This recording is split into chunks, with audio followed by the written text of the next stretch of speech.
Well, the big story of the week is that there is finally an India US trade deal that has been announced after months of hard nosed negotiations from both sides. The strange thing, though, is that we don't actually know the finer print of this agreement just yet. India says the details are still being worked out, so we can expect a joint statement with those details in a few days from now. But whatever we have heard about this trade deal so far has largely been from the United States, from President Trump, his White House spokesperson, who claim, amongst other things, that India has agreed to stop purchasing Russian oil. It's going to buy oil from America and perhaps Venezuela instead.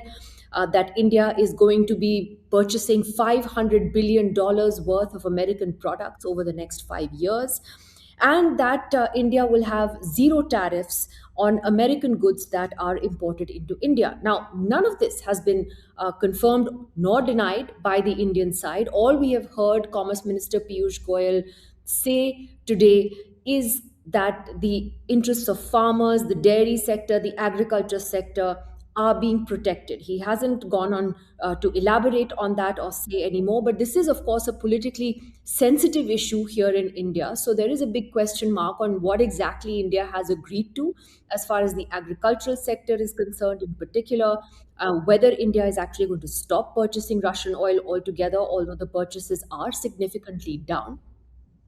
But there is a bigger question here. One is, does this trade agreement, which has come, as I said, after long standing negotiations, does it actually help to repair that strain in the India US relationship that we've seen over the past year or so?